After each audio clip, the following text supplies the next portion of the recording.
Сайн бацхан өрхмөндөд үзэгчтэй тоонтой хөтөлбөр танд хүрч байна. За хувийн хөвшил олон нийтийн зүгээс татварын орчныг боловсронгуй олгох хууль эрх зүйн шинжилэл хийхийг бүтэн жил хүлээж байгаач за эцэстээ өршөөл үзүүлэх асуудлыг улс төрчид ярьж эхэллээ. За үнэхээр энэ нь бизнес эрхлэгч хувийн хөвшлийг хүслөө за аль эсвэл улс төрчийн хувийн ашиг сонирхол сөрөг хүчний улс төрийн шунлуу гэдэг олон асуултыг улсын хурал дахь ардчилсан намын бүлгийн мэдээлэл дагууллаа. Эдийн засгийн тодорхой хэмжээний өршөөлийн асуудлыг, татварын өршөөлийн асуудлыг ярих ёстой цаг болсон гэж үздэг. Жижиг дунд аж ахуй нэгжүүд бол одоо татварын үр төлбөрийнхөө ард гарч чадахгүй байгаа даа. Татвараа төлж чадахгүй хэмжээнд хүрлээ. Татварын өртөө аж ахуй нэгжүүдийн тоо одоо бараг нийт аж ахуй нэгжүүдийн тал хувь нь өртөө байгаад байгаа ийм мэдээллүүд бол байна. 20%, 25%, 30%-ийг төлжөөд чөлөөлөгддөг. Буюу өнгөрсөн хугацаанд 100% төлчихсөн иргэн аж ахуй нэгжидийг бас сэтгэл дундор үлдээх энэ хууль ёсонд эрх зүйт ёсонд бас идэх байдлыг талаас саяны зүйлийг харгалзаж үзэх ёстой гэж бодож байна.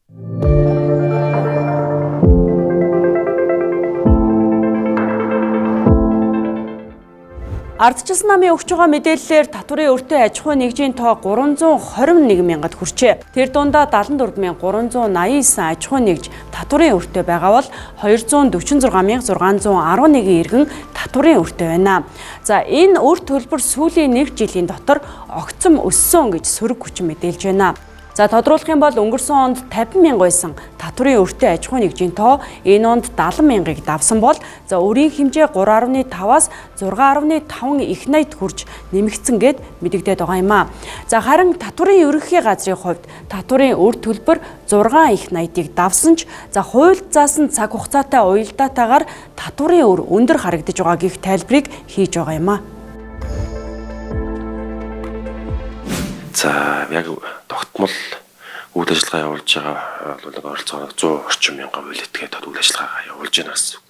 За эдгээр маань өөрөө татварын албандаа татварын хууль тогтоомж заасныхаа дагуу тайлангаа өгч байгаа. За тайлангаар үүссэн ногдлынхоо төлөөг бол тэр нь өөрөө өргөж тооцогтой явдаг. Тэгээд өөрнийх нь үлдэгдэл нь бол яг хугацаагаар өөрөөр интервалаар гараа явдаг.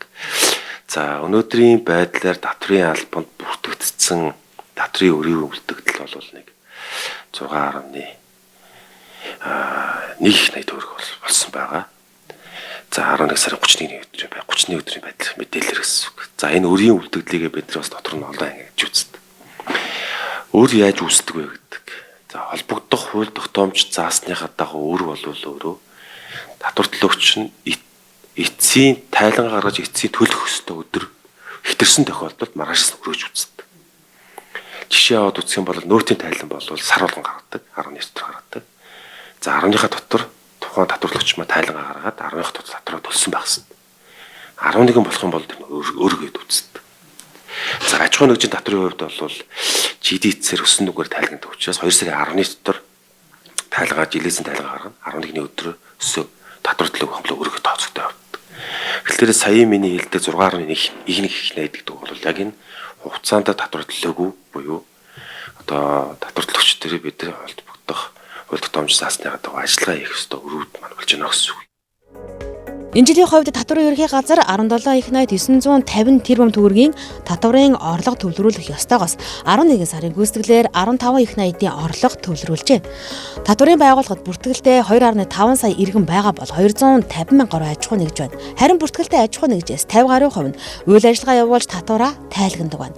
Олон улсын түвшинд төсвийн орлогыг дотоодын нийт бүтээгдэхүүнд харьцуулсан харьцаа дунджаар 25.7-оос 28.7% байдаг бол Монгол улсад 2025 оны байдлаар 35.1% буюу олон улсын дунджаас 10 гаруй хувиар өндөр байна. Манай улсын төсвийн орлогын 90 гаруй хувийг татварын орлого бүрдүүлдэг. 2019 онд татварын орлого 9.8 их найт төгрөг байсан бол 5 жилийн хугацаанд татварын орлого бараг 3 дахин өсжээ. 2024 онд татварын орлого 27.3 их найт төгрөг, 2025 онд 28.3 их найт төгрөг, харин эх онд 29.7 их найт төгрөг байхаар тооцсон. Ийхүү жилээс жилд татварын орлого өсөж байгаа учраас түүнийг дагаж өр төлбөрч нэмэгдэж байгаа гэж татварын ерхий газраас хэлж байна. Жишээ нь одоо 2000 оны эхийн үеийн өрөөдөж байгаа. Тэгэхээр татварын алба маань өөрөө төсвийн тухай хууль заасныхаа дагуу нийтдээ нэг 40 төрлийн татврын төрөл байгаа. За үүнээсээ бид нэг 27 орчим төвлөрүүлдэг. Төсөвтэй төвлөрүүлж хураадаг. 27 татврын төрөл болгон дээрээ өөрөө хуулийн нарийн зохицуулалттай хэзээ төлөх тайлбар авах вэ гэдэг нь залт. Жишээ нь автын татвар гэдэг бол компаниудын хувьд автоөрийн бол өөр хөвчөрсөн татвар жил 4 удаа буюу улирлаар хувааж тэнцүү хэмжээг төлдөг. Тэгэхээр энэ маань төлөгдөөгүй байх юм бол өргөл үтсчихдээ. Нэг улирал төлөгдөөгүй гэдэг тэр чинь бол ааран байх хүртэл гэж үүдэг. Ялангуяа энэ хөрөнгөний татвруудын хувьд бол өрийн тоо татварлагчийн тоо өсөх асуудал илүү байдаг. За яг сая 6.1 их найдын өрийг голцлоод аваад үтсэх юм бол яг энэ сүүлийн нэг 23 24 онуудын өр бол нэмэгдэж байгаа. За өрийг бид бас дотроо шалтгаанаар нь авч үзэхлээр яг өр яагаад ингэ төсөж байна гэдэг. 2000 онд Монгол улсын нэгдсэн төсвийн нийт тэнцвэрсэн орлого ихтэй ингээд аваад үзэх бол 10 орчим их найд байсан. Дотоодын нийт бүтээгдэхүүн 2020 онд нэг 30 гаруй их найд төгрөг байдаг гэсэн. За өнөөдрийн төвшөнд аваад үзэх юм бол энэ манай өс 3 дахин өссөн буюу энэ жилийн 2025 оны төсөв дээр бол дотоодын нийт бүтээгдэхүүн чинь 90 их найдаж байгаа. Орлогыг нэг 30 их найдагдаж байна. 3 дахин өссөн. За 3 дахин орлого ингээ өсөж байгаадаа адилханаар компани бизнес эрхлэгчдийн бас өөрсдийнх нь үйл ажиллагаа нь царуур нэмэгдээд тайланж байгаа татврын ногдууд нөрөө өсөж байна. Ингээхээр яг орлогын өсөлт, өрийн өсөлтөнд бол нөлөөлсөн байгаа даа. Гэхдээ яг өр өсөлтөө гэдээ бас энэ үед аль ч усад байдаг асуудал. Үйл ажиллагаа явуулчлаагаа бол дараагийн ногдол гардаг тэрнээ л ингээд хугацаанд төлөв өргөлтөд явдаг юм асуудал байна. Татврын өр 6 их найдыг давсанд санаа зовох хэмжээнд хүрээгүй. За аль ч улсад татврын үр төлбөрийн асуудал үүсдэг гэж татврын ерөнхий газраас тайлбарлаж байна. Татврын орлогыг төрлөөр нь аваад үзвэл нэмэгдсэн өртгийн албан татвар, аж ахуйн нэгжийн орлогын албан татвар, нийгмийн даатгал, хувь хүний орлогын албан татвар, амнаад зэрэг голлох орлогыг бүрдүүлдэг. За 2025 оны байдлаар хувь хүний орлогын албан татвараас 2.7 их найд төгрөг, нөөтөөс 6.6, за аж ахуйн нэгжийн орлогын албан татвараас 5.9, нийгмийн даатгалаар 6 их найдын орлого олохоор тооцсон. За үүнийг 2019 онд харьцуулахад 2-оос 3 дахин татврын орлого өссөн харагдаж байгаа юм а. За татврын голлох орлогыг бүрдүүлж байгаа эдгээр татврын өрч өнгөрсөн хугацаанд өссөн учраас өндөр байгаа. За гэхдээ нарийн мэдээлэл өгөх боломжгүй гэж татврын ерөнхий газраас хэлж байна. Харин өршөөл үзүүлэхээр яригдж байгаа энэ үед татврын үр төлбөрийн мэдээллийг илүү нээлттэй мэдээлэх нь чухал гэдгийг судлаачид сануулж байна. За эхлээд нэг товчхон шин 2 тоо баримт хэлжтэй. Арчсан намаас бол 2 тоо эс. Гэхдээ энийг бол шалгах шаардлага. Нэгдүгürt бол нодон жил бол 3.5 их найдын татврын өр ширнгээ хоримтлагдлаа гэжсэн тийм. Тэгсэн нэг жилийн дотор 6.5 буюу 3 их найдаар одоо татврын өсч өглөө гэж тэгж ярьж байна тийм. Тэгээ энийг шалгах шаардлагатай байна. Өөрөлд нэгэн жилийн дотор энэ 3 их найд буюу нэг тэр одоо 900 орчим тэрбум 900 орчим сая долларын өөр нэмээд хөрвүүлэгдэж шүү дээ тийм үү. Тэгэхээр энэ үнэхээр бодиттой юм гэдгийг нэгдүгээр шалгах шаардлагатай. А хоёрдугаарт бол хичнээн аж ахуйн нэгжүүдээр ийм өөр хөрвүүлэгчээд байж байгаа тийм. Тэгээд ямар салбаруудад байна гэсэн ийм одоо шийдвэр гаргах шаардлагатай үндсэн тоо баримтуудыг авмаар байна. Хувилдааны шин чанартай ийм одоо зүгээр би бол одоо сэжгэлж ин шүү. Тэрнээс бол би яг баталж хэлэхгүй байна. Гэхдээ хувилдааны шин чанартай ийм нөхцөл байдал бол агуулгадж магадгүй байна. Тийм учраас энэ бүх юм ил тод болгоо. Тэгээд хуулиа гаргах юм бол даацтай, судалгаатай, тийм олон улсын сайн жишгт нийцсэн ийм хуулиар гаргах шаардлагатай юм болов гэж бодож хэрвээ гаргах шаардлагатай бол.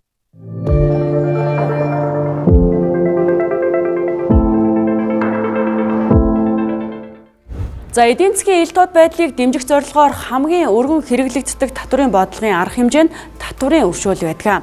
За манай улсын хувьд 2007 оны 12 дугаар сарын 28-ны өдөр татврын зарим хууль болон нийгмийн даатгалын тухай хуулийг хэрэгжүүлэх тухай. За 2008 оны 2 дугаар сарын 6-ны өдөр татврын өршөөлийн тухай хуулийг, за 2015 оны 8 дугаар сарын 7-ны өдөр эдийн засгийн ил тод байдлын тухай хууль баталж, за татврын өршөөлийг өнгөрсөн удаа 3 удаа хэрэгжүүлсэн байдаг.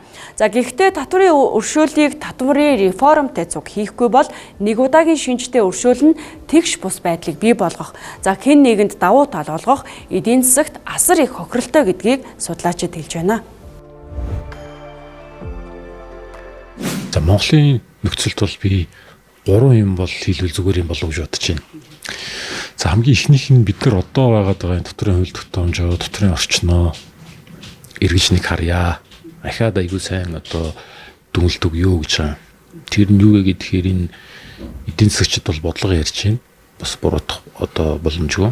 Нөгөө талдаа энэ хууль тогтоогчид бас аюу сайхан бодлогуудыг ярьж байна. Гэхдээ энэ бодлогууд өөрөө яг иргэний аж ахуйн нэгжийн амьдрал дээр хууль болоод буухтаа ойлгомжтой тодорхой байж чадчихна уу юу гэдгийг харах хэрэгтэй.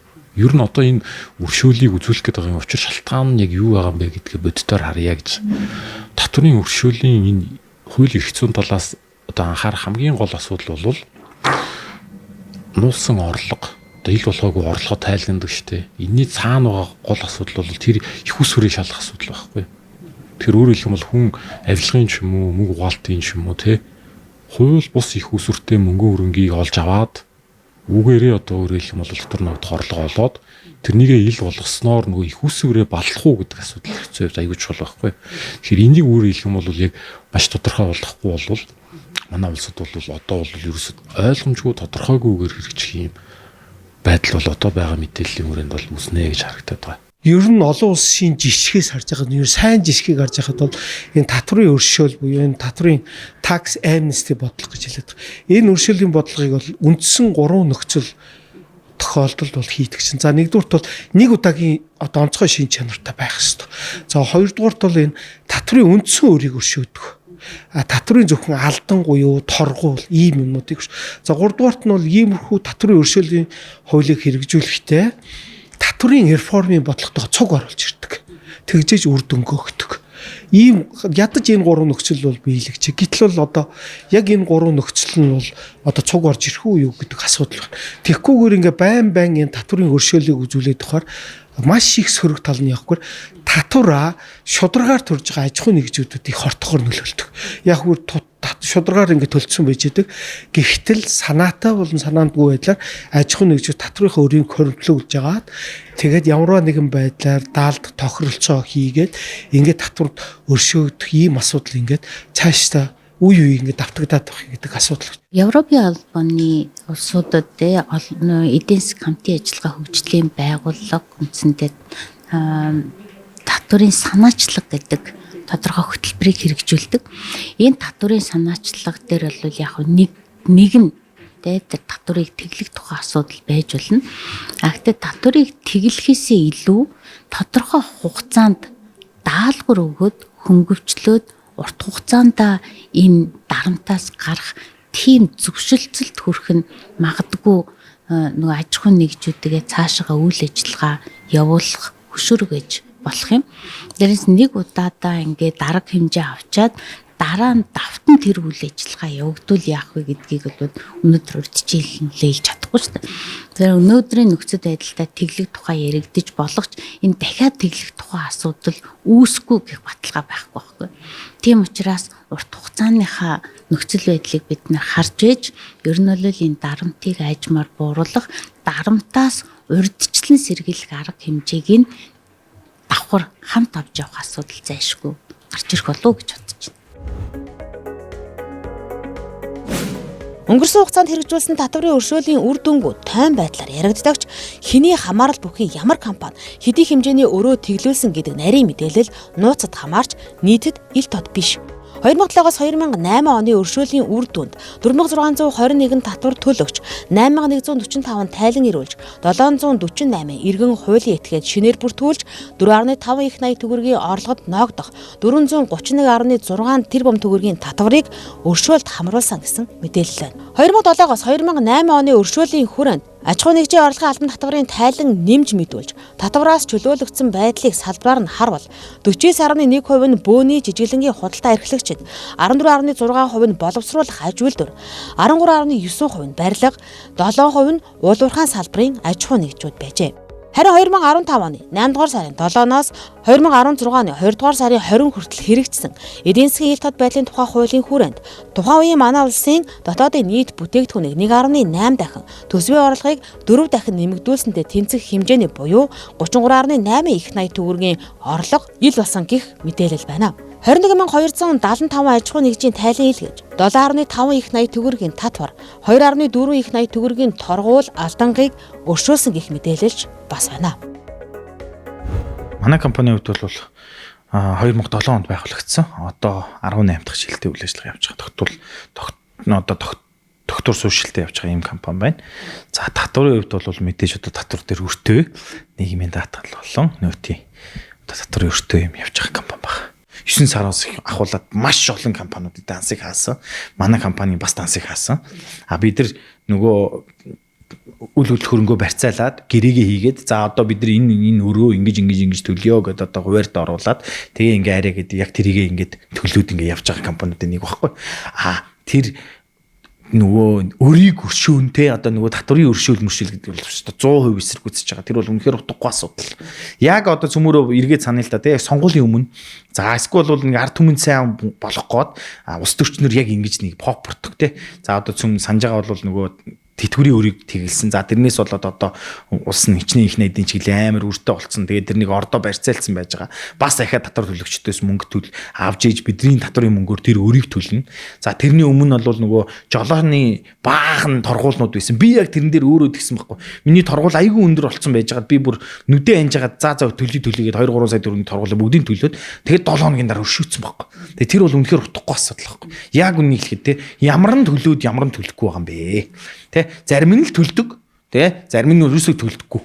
Тэгээд энийг ингэж байж болгодог, энийг зүгээр гэж хэлдэг тэ. Тэгээд одоо өршөөх гэж ингэнгүүт ихэнх компаниуд нь айгүй болвол за тэгвэл одоо татвар төлөхөө болчих. Тэ одоо татвараа ингэж өршөөлийн үйл яригадад эхэллээ. Одоо энийг ер нь төлөхөө болчих гэдэг ингэж ер нь хойш асуу шүү дээ. За эцсийн бүлэгтээ бол би бол шууд тэр дарга нарын компаниуд өөрсдөө ашиггүй ажиллаа л тэ.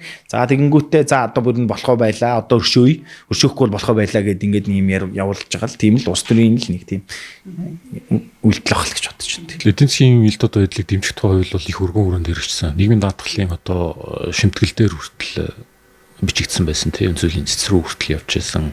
Ийм даатгалын шимтгэл бол ажил олгогчийн зүгээс өгж байгаа тий. Өөрөөр хэлбэл бол тэтгэврийн даатгалын санд төлрүүлэх мөнгө хөрөнгөн дээр хүртэл яригдчихсан. За нөгөө талаас бол юу вэ гэхээр эрүүгийн одоо хариуцлагыг хүртэл өршөөх тий. Эрүүгийн бодлого руу хүртэл одоо эрх зүйн хувьд бол халтсан. Энэ бол миний өөрийн одоо судлаачийн хувьд бол үндсэн хуульд харшилсан оновчгүй юм зөвхөн хэлбэр байсан гэж ингэж боддог. Эдийн засгийн хэлтүүд бол нөгөө талаас энэ үнэчээр татвар одоо төлж байгаа хүмүүст бол аюу татврын хууль тогтоомжийг дааж мөрдөх санаа сэтлийг нь буулгаж байгаа юм үйлдэл байна л да. Дэлхийн нийтээрээ бол яг вэ гэхээр энэ compliance буюу тухайн татвар төлөгч өөрөө татвараа төлдөг байх системийг дэмждэг тэрийг нь одоо ийм скоринг карт ч юм уу болгоод энийг өнч шударгаар төлж байгаа хүмүүст тухайн төлөх хугацааны хөнгөлөлт олгодог ч юм уу эсвэл тендер зээл авахт нь дэмжлэг болдог ч юм уу ийм байдлаар ингэ төвшөр хийгээд ингээд яваад байдаг. Манайх болохоор хуулиа өөрөө хэлэх юм бол дахиад энгийнээр одоо илэрхийлэхийг оролдоход хууль нь өөрөө хүнд ойлгомжтой байгаад нөгөө хүмүүс маань энэ хуулийнхаа дагуу татвараа төлөөд явж явах шаардлагатай. Хэрвээ энийг төлөөгүй гэж үзэх юм бол тэр хяналт шалгалтыг нь хэрэгжүүлэх шаардлагатай. Өмнөх үеийг одоо өөрөөр хэлбэл татвараа шударгаар төлж байгаа хүмүүсийг хөрөөж болохгүй. Үнэхээр тийм эдийн засгийн онцгой мөчлөг гараад эсвэл одоо татварын олон улсын систем нэгдэж байгаа ч юм уу цар хүрээтэй юм систем нэгдэж байгаа тохиолдолд яах вэ гэхээр тэр системийг жигдэхийн тулд буюу нөгөө удирдлагын зардлыг багасгах үр нөлөөг нэмэгдүүлэхийн тулд хэрэгжүүлж болно. Хэрэгцээ шаардлага нь тодорхойгүй юм нөхцөлд ингэж хэрэгжүүлэх юм бол ямар үр дүн гарах вэ гэдгийг нь бол хэлж мэдэхгүй байна, тодорхойгүй байна. Тэр нь энэ бол юу вэ гэхээр татвараа шударгаар төлж байгаа хүмүүстэй дахиж хэлэхэд бол айгүй хор хөнөөлт. Татврын үндсэн өрийг хэрхэвч өршөөж болох байхгүй. Тэгэх юм бол яг үгээр энэ татвараа шударгаар төлж байгаа аж ахуйн нэгжүүдэд бол маш их асар хохиролтой. Магадгүй тэр аж ахуйн нэгжүүд бол төлчихсөн татвараа буцааж авъя гэдэг шударга шаардлагыг тавьж шүү дээ, тийм үү? За тэгээд мэдээж одоо саяны тэр хэлсэн тэр гурван нөхцөлийг хамт оруулж ирээд асуудлыг харна баг. Ер нь одоо манай сүүлийн үеийн эдийн засгт төсөв болж байгаа энэ асуудлыг харахад дандаа манай улс төрчид дутуу тооцоололтой. Тэгээ гал унтраас нь шинжтэй. Тэгээд нийгмийн одоо нэг хэсэг бүлгийг одоо онцгой анхаарсан шинжтэй, хувилдааны шинжтэй иймэрхүү маягийн одоо төсвийн асуудлуудыг томоор оруулж ирж байна л. Өөрөлдвөл 6.5 их 80 гэдэг дээр магадгүй энэний хичнээн хувь нь 25 оны төсвийн орлогод тооцогдоод яваад байгаа юм тий. А хичнээн хувь нь магадгүй 24 оны төсвийн тооцоонд хаагдаа явцсан юм байна. Энэ тооцоо алга. Ерөөс тооцоо алга. Бид тоо мэдэг одоо нийтэд ил тодор сангийн яамнаас нэгдүгээр татврын газар нийтэд ил тодор хэлмээр тийм ээ.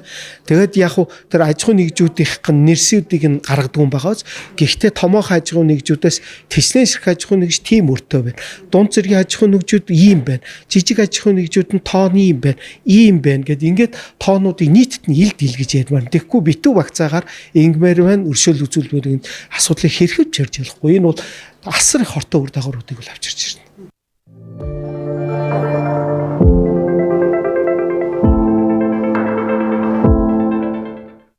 Тооцоо судалгаагүй улс төрчсөн гал намжаасан нэг удаагийн шийдвэрүүд эдийн засагта төсөвт цаашлаад иргэн аж ахуйн нэгжүүдэд олон сөрөг нөлөөллийг үзүүлдэг нь өнгөрсөн хугацаанд бий болсон олон жишээнээс харагддаг.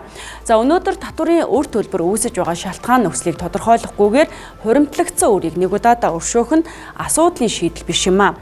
За статистик тоо мэдээллийг харахад ажил эрхэлдэг 3 хүн тутмын 1, ахмад наснуудын 4 хүн тутмын 3, за малчтын одоо 3 өрх тутмын 2 нь аж ахуйн нэгжийн 50% нь өөр зээлтэй байна.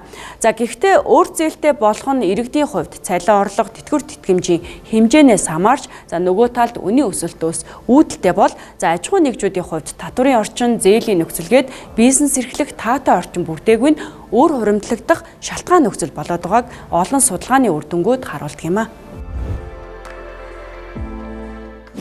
Зэрэг татврын энэ асуудал ихэвчлэн юутай холбоотой гарч ирж байгаа гэдэг шалтгааныг нь илүү бид наривчилж харах хэрэгтэй баг. Ер нь ажиглалтаар харахад ихэвчлэн дандаа нэмэгдсэн үртгийн татвартай, албан татвартай холбоотой л байна гэж хардаг. Тэгэхээр нэмэгдсэн үртгийн албан татвартай холбоотой хэрвээ энэ асуудал байгаа бол энэ цаашаа бүтцийн тэгээд манай энэ тогтолцооны бүтцийн асуудлыг бид нэр илүү наривчилж үзчихэж харах баг. Дан далд эдийн засгт олцсон. Тэгээд арайны гайгүй доктор сүлжэлтэй явж байгаа компаниудаас нь очиод нөгөө юм асуудаг штеп баримтаа авъя гингүүд нөтгөө штэ нөттэй аавна гэвэл 10% нэмэгдэнэ гэд ингэдэг. Тэгвэл би зарахгүй гэдэгдэг. Ерөөсөө энэ улсад ерөөсөө татвар төлөхгүй байж болдог юм болцсон. Тэгээ одоо энэ тогтолцоогоо ерөөсөө өөрчлөхгүй. Тэгээ яг татвар төлөөд явж байгаа гэдэг чинь нөгөө бизнесээ арай гайгүй болгох гээд байгаа. Энийгээ бас ирээдүгээ харцсан байгаа нэг хэдэн компаниуд л байгаа штэ. Эдгэр чинь болохоор яагаад ингэж байгаа вэ гэхээр ер нь бол бизнесээ томруулъя. За одоо гадааддоос хөрөнгө оруулалт авъя. Ингээд бизнесээ ингээ гоё болгож жагаад томруулж байгаа зарья. Яг шударгаар яваад байгаа нууд иймэрхүүдүүл юм харж явж байгаа компаниуд байгаа. За тэгээд нөгөө яг үнийн шударгаар явж байгаа компаниуд нөгөө компаниудад өрсөлдөх ямар ч боломж байхгүй болж байна. Энэ татвар гэдэг эрх зүгээр хамгаалагдж байгаа, албалгаар хамгаалагдж байгаа ийм бүх нийтийн юм бол төсвийг бүрдүүлж байгаа юм бол бүх хүнээс ижил тэгш авах шаардлагатай. Дээр нь манай улсын энэ татврын бодлого өөрөө яг аль чиглэлд явна гэдэг нь харахад айгүй ойлгомжгүй байна. Ер нь бид нар ингээд иргэнийг цагтж байцаах, торгуул алтан ноогдуулах гэхээсээ илүү хөдөлмөрлөх, бүтээх боломжийг нь олгодог татврын албан тэрнийг дэмждэг байх шаардлагатай байна. Татврын албыг одоо өөрөлдөх юм бол буруудаж байгаа юм биш. Иргэдэд одоо үйлчлэх өдрлөгч гэдэг юм татврын албанаас хичээж байгаа. Энэ хичээл зүтгэл юугаар хязгаарлагдаад байна уу гэдгээр тэр хууль тогтоомжоор хязгаарлагдаад байна л та. За сүүлийн 10 жилийн хугацаанд манай улсад үйл ажиллагаа явуулж байгаа аж ахуйн нэгжийн тоо 1.8 дахин өссөн гэх мэдээлэл байгаа бол за нөгөө талд үйл ажиллагаа эрхлээгүй аж ахуйн нэгжийн тоо түүнээс өндөр хувиар өссөн буюу 2.9 дахин нэмэгдэжээ. За ганц энэ тооноос л харахад Монголд бизнес тогтвортой эрхлэх орчин бүрдээгүй байгаа нь харагдаж байгаа юм а. За тэр дундаа татврын орчин татвар төлөгчдөд ээлтэй биш тэгш шудраг хэрэгждэггүй нь өрсөлдөөний гажуудуулж эцэстээ төлөөгүй нь өршөөгдөж төлсөн нь хохирох нөхцөл рүү улс төрчид хөтөлж байгаа юм а. За үүний оронд өөр үүсэж байгаа шалтгааныг илүү нарийн тодорхойлж за татврын реформо айл болох хурдан хийх нь чухал байгаа юм а. Үзэгч та бүхэн татврын өршөөлийн асуудлаар тоо мэдээллийг хүргэлээ хамт байсанд баярлалаа.